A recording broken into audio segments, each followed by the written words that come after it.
Good afternoon, good evening, handy viewers, handy listeners, such as you are. And welcome to this part 5 in our Navigating Navigators series, in which my good friend Mr. Connor Rooney, say hello, Connor. Hello! See, it's exactly the same every single time. Weird.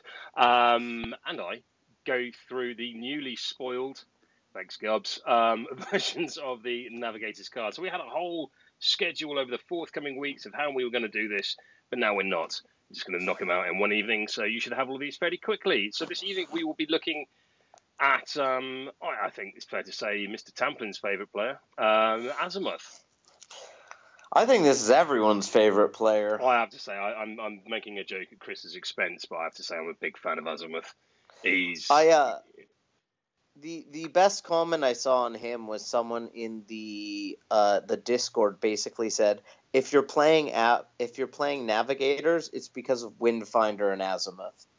I think that's fair. Also, you can of course do your whole Moana cosplay routine on the pitch and just give him a little hook instead of a trident. I don't think that would be unreasonable. Yeah, that's definitely doable. So, as ever, this is not a card read. You already have the cards in front of you. Thanks. So, Connor, where would you like to start? Oh, man, where to start with this guy? The fact that he has the most reliable knockdown in the game and 2-inch reach. Yeah, that seems reasonable. That's a good start. Re-rolls going into a non-momentous knockdown on 2. That seems like a thing that's going to happen quite a lot of time. How about a ranged knockdown that also has a dodge for some reason?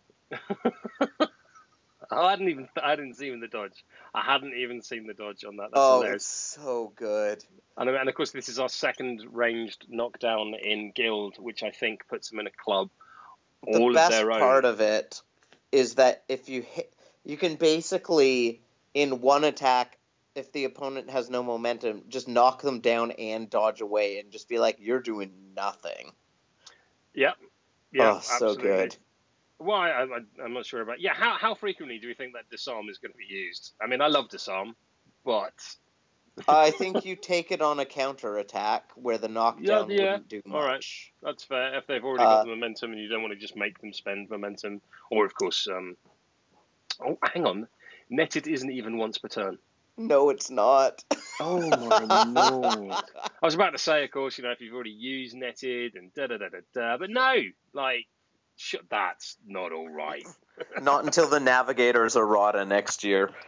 Oh, I mean, blacksmiths were errated before they were released, so there is still time. There is still time for that to become a once per turn. A non-once per turn ranged knockdown. That's got to be a first, surely, because even with Deadbolts and whatever Stave's ability is called, they're both once per turn. I could tell you. I mean, I know for a fact Deadbolt is. Stave, I couldn't say with any great certainty because, when do you see him? Well, yeah, it's hard to say. His costs 2 and he has a 3 influence cap anyway, which is also true of Azimuth, except he can hit it on his playbook. Yes. And, it doesn't require a heroic really to get super useful and all that kind of stuff. Yeah. But, I mean, we are infusing greatly. Let's have a little more decorum, Connor. I mean, the back of the card is the thing that immediately draws me. I don't know about you. It's nice to see, well, it'd be nice to see were I playing them, close control in a footballing guild.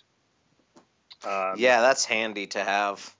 I mean, you tell me, Fish, close control aside out of one-legged stance and Corsair, there's not a lot of close control there, is there? Just tentacles.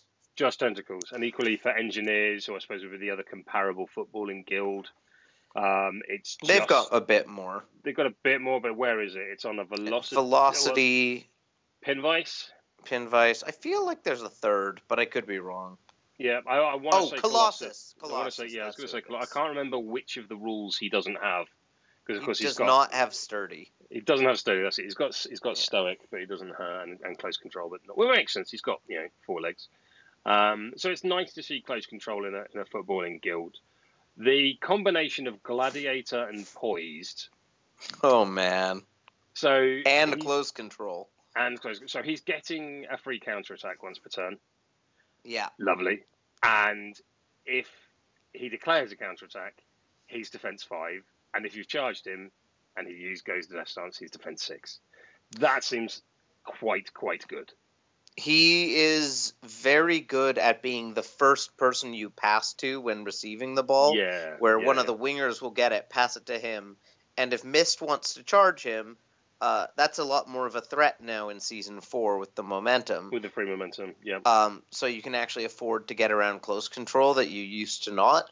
But when he's got a pretty reliable knockdown or tackle, although I think you'd often just take the knockdown and watch that ball scatter away from Mist. But Well, I don't know. Like the knockdown on the counter is one thing, but if it's we're sort of talking here in a sort of defensive against that high pressure kickoff, be that in the form of Mist or Vitriol or Shark or Velocity,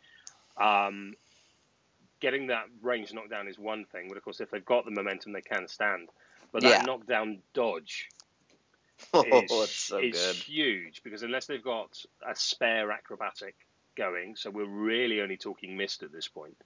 They are not getting back into base to base, and all of a sudden you've got that 5-0 12 wound model stood in the middle of your line. And as you very accurately pointed out last time we spoke about Windfinder, she is an incredibly reliable source of momentous damage. As Yeah, is, it's fair to say, well, not incredibly reliable, but certainly very reliable, with Momentous 2 on 4, which should be very, very hittable with attack 6 and rerolls. yep. I'm not even sure Corsair wants to take a parting blow from this guy either. No. Because I mean, he probably doesn't wrap to the knockdown, but I think it's about a 33% chance or so that he does, and you really don't want to be risking that. No, it's enough to make it think, actually, my usual immunity isn't going to be taking effect here.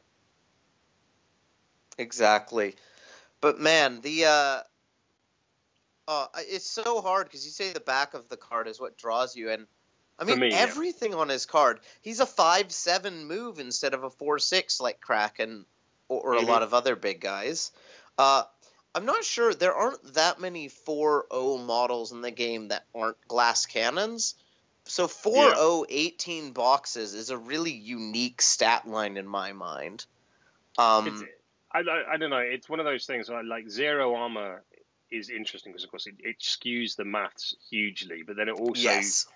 anything like anatomical or they ain't tough or anything like that just immediately is worthless. Now, whether that's you sort of take the mindset of, cool, I don't have to do that. I don't need to use that ability, or is it a wasted point on your opponent's card? Mm-hmm. So yeah, the other thing we haven't really touched on is the fact that he is your second person in faction with momentous damage. Yep. And it's fairly reliable with some setup, which he does himself quite well. I mean, you're never going to one round someone with him. I think the 3 influence cap does a very good job of making sure that he isn't like gutter 2, if you see what I mean. And I certainly think, if I can speak for like all the people that play against Fish, I'm really glad that this guy isn't the crossover model, because I'd hate to see him with Corsair. Yeah. Corsair players are definitely crying that he's not. Oh, and you aren't. Oh, could you imagine this guy in the... I think this would actually be an improvement over Gutter. Oh, really? Well, probably not, but only because of the 4 influence cap being the big difference. And that is something that I think is one of his major weaknesses. Okay. And when I say weaknesses, I mean literally the only thing that keeps him from being completely broken.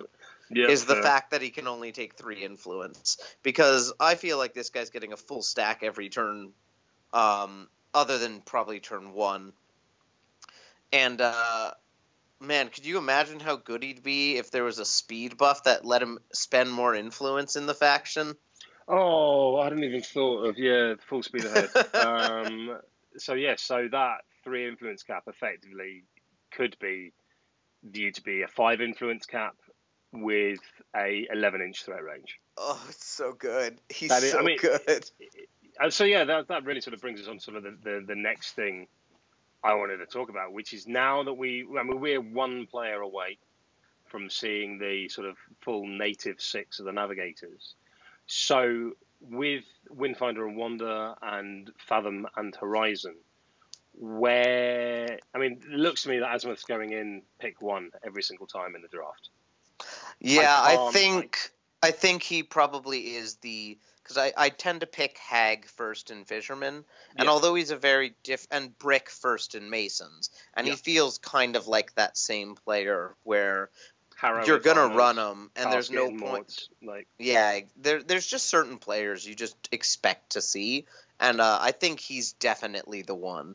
and that's fine. I mean, neither you or I are particularly fond of the phrase auto-include, as it's lazy thinking, frankly. But both through an aesthetic quality and also from what he brings to the team. And let's be fair, as that sort of defensive midfielder, central anchor to the pitch, he really is your only option to be doing that. Yes. At least without some very, very creative thinking, which, I'd like to see and I encourage. Yeah. He really is the one person that can fulfill that brick-like role of just holding the central midfield. Yeah, this also gives me hope that maybe in Season 4, Kraken will be able to fill that role in a Shark team. You hold on to that hope, Connor. You hold on to that hope. He's never really fit. I mean, he's fine in Corsair. He's not my favorite, but some people rate him. But Sure. he just does not fit at all in a Shark lineup. No. Whereas Azimuth and Veteran Fangtooth are examples that Steamforge has kind of figured out how to make big guys that fit in football-y teams. Okay. And they're two very different players, too. I mean, I suppose the thing with Azimuth... Same could be said for Gast as well in many ways. Yes. I mean, whilst I am not a huge Gast fan, he rarely makes my 10, let alone my 6. He does a wonderful job at skewing with incoming striker maths. So we definitely, there are the potential for the big guy, I suppose centre back kind of footballing players rather than just big guy beaters. Yeah, and the interesting thing about him is his playbook and everything looks very different from the wingers in the team. But because of his tack 6 and the fact that he's still a 2-6 kick with rerolls, so basically a 4-6 kick. Yeah. He's just as good at getting the ball and scoring as those big guys are. If you have to walk up and attack. Better man. Yeah. I would say. I mean, so this guy can score goals too. I mean, my God, he is definitely has me a lot more excited to try this team than I already was, because now I see the path to victory when something goes 100%. wrong Yeah. with the ball. So between him and Windfinder, because the 2 goals, Fathom and Angel alone could probably get you 2 goals with board state allowing. Are Azimuth and Windfinder enough to get you the 2 takeouts? Because everyone else not really going to be chipping in. All right, chipping in probably the right phrase, but yeah, the majority of the work is going to be done by these guys. I think you're still usually going to be aiming for 3 goals. 100%. But between the 2 of them, you can threaten strikers and wingers quite well. Mm-hmm. So against teams like Butchers or Fish, if they come in and steal the ball or come in and try to alpha you, you can actually respond a lot better. And the big issue I have with Sharkfish is if Mist comes in and scores, you basically have to choose between killing him or winning the momentum race. Yeah. Whereas these guys, at least you can do, even if it takes a captain and a squatty full stacks to kill Mist, you'll at least be doing it momentously. Yeah, makes sense. And Horizon pushing people off the pitch is always a good way to get a second takeout. That's true. Yeah, that's true. Interesting to note, apart from Wanda, this is our first squaddy without the momentous tackle double dodge. Yes. On the last column of their playbook, which is a relief for me. Oh, could you? Yeah, I mean, he's interesting, though, because he doesn't have a momentous double dodge at all, and he doesn't have a momentous single push at all, but he is a dodge, a momentous dodge, and a momentous double push. Just kind of weird. I like it. Yeah, no, very, very interesting player. I think certainly more so than any other player, bar perhaps Windfinder, really allows us to get a feel for what you would be doing with them on the pitch. It's almost like you can now start to make plans. Yeah, and also Disarm just makes it so rough to get through close control. That is a good Because point. I hadn't thought of that. So if you go in with, yeah, say, Vitriol or someone of that ilk, tack 5, the charge, you're not getting the tackle unless you wrap the whole way round. And if you have wrapped the whole hmm way round, you're not getting that clone or that double dodge to yeah, protect yourself. yeah. It's interesting because it's 4-0 means the lack of armor makes close control a lot less strong Hmm. because if you're a model that's like missed, you're uh, even if he gets disarmed, he still probably will hit the tackle on 2 dice needing a 4. Yeah, that seems reasonable. Although it's interesting to note, unless with the last player, which we'll come on to shortly in a different cast, cast, no condition removal in this team. Oh no, there's some on Fathom. Am I? She has Oh, have I yeah, completely missed Fathom has something? smelling salts. Of course she does. Her 2-inch smelling salts. Sorry, I ignore That's that. gonna be so I fun thought in season 3. I thought for a moment there was a weakness, but no. So it definitely looks like we've got a team that preference is the 3-0 goal game, but could probably do the 2-2. A very heavy control based team in my eyes, control football. In the same way that you and I described Fish as a control team, when a lot of people won't. But it's all about positioning. It's all about board state Mm-hmm. rather than ability-based control. It is hard control. So Yeah. in terms of being a minor guild with control-based elements in a football team, which can threaten takeouts as well, the obvious comparison there is Rats. So where are we seeing, is Azimuth our scourge in this instance? Is he sort of... He feels almost more like the Vet Graves role in a way, where he's Okay. more of a setup piece Mm-hmm. that can do some damage, but I mean, he's no Scourge or Vet Fangtooth in the like big guy in a more football-y team that just destroys players in one No. round. He won't No. do that for you. I mean, Scourge has what, a momentous 6-on-6 or something? If he's diseased, yes. Yeah, and Azimuth's is half of that. Yeah. So So the damage output is certainly it's much solid, less. but it's still not great. So Azimuth doesn't do anywhere near the damage that Scourge does, but No. he definitely has a lot more flexibility in his ability to play football Mm-hmm. and to set up teammates. Yep. Like, as a very quick thing, how reliable, tack 6 versus a 4-on-1 target, how reliable is that netted dodge? Have you done I the maths on think this? I think it's somewhere in the 80% range. Yeah, I've literally just done the numbers on this. 83%. Oof. It's hilarious. Hilarious, man. Oh, It's absolutely the hilarious. turns where he gets souped up by Windfinder, charges Yeah. in on someone, and is just knockdown, knockdown, knockdown, knockdown. Oh boy! I mean, you can just think about how brutal this guy is going to be in alternate formats too. I Oh, mean, cage not the ball and most things like that. competitive, but he fits in a Blackheart team No, stop now. with Minerva. Oh, no. No. Right. You, in the very brief moment we're off air, you think you found a weakness. So let's hear about that.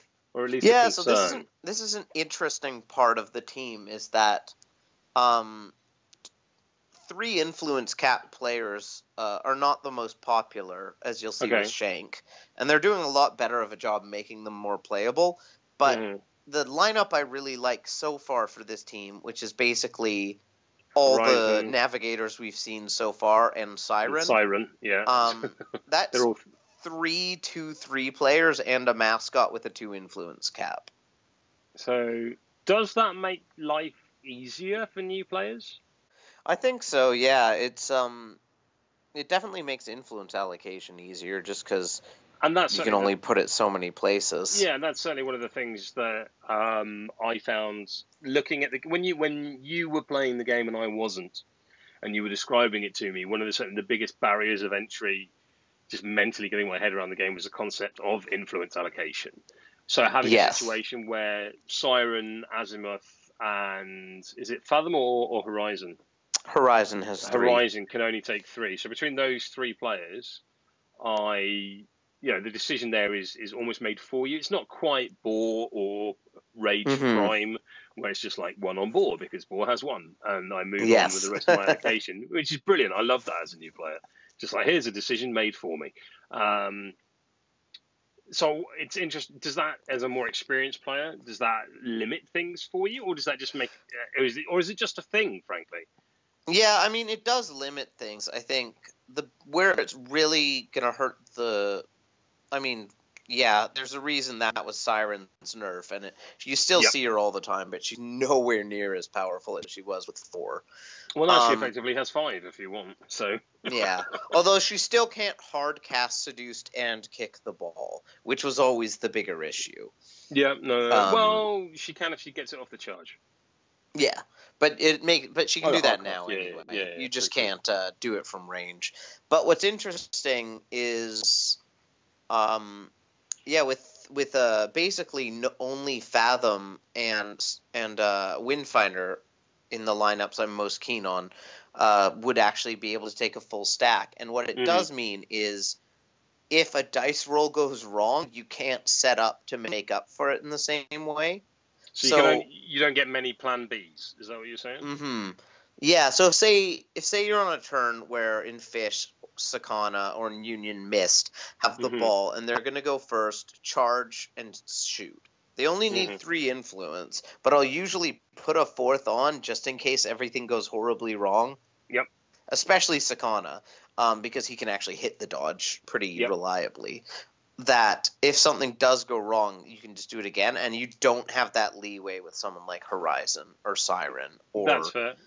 Azimuth to a lesser extent. But for him, it's more just if you could make 4 attacks with him a turn, you'd want to because they're great. Equally, I suppose, whatever your influence you are putting down on these players, the intent is pretty clear. Yes. With the when I've got my morticians on the pitch, the chances are, unless I've got a very specific plan, the default position for me is usually Brain Pan gets 4, because what am I doing with it? It's exactly. It's very, very difficult to predict what that influence is being used for because of his incredibly versatile nature, if not fragile. But that's neither here nor there. So I think if you put a stack of influence on Angel, a stack of influence on Fathom, you're going to threaten the ball and try and score. Yeah, Azimuth is a little less predictable. And Windfinder, I think, is really unpredictable because she's got so many options. Yeah. I mean, she's a support-based captain. But yeah, the wingers in this team, if you've got 3 influence on them, it's pretty clear they're going for that tackle, double dodge, and a goal. Yeah, perfect. All right, Connor, any closing thoughts on Azimuth before we move on? Oh, he's just so good. I can't wait to get him on the table. Yeah. I think he's certainly the first of the Navigator players outside of Windfinder that's sort of piqued my interest. Just because I'm not a footballing player. That's not really my thing, but so look at it. I'll tell you what I am thinking about. I would love to give Salter Rush a go in some kind of Home Nations Cup. Yeah. Like this guy, Burnish, Cast, Scalpel. Oh. Yeah, there we go. It looks like a fun team. For who? Anyway, thank you very much, handy listeners and handy viewers, such as you are. Rest assured, we will be back very shortly with our final Navigators series. And until next time, I need a better outro.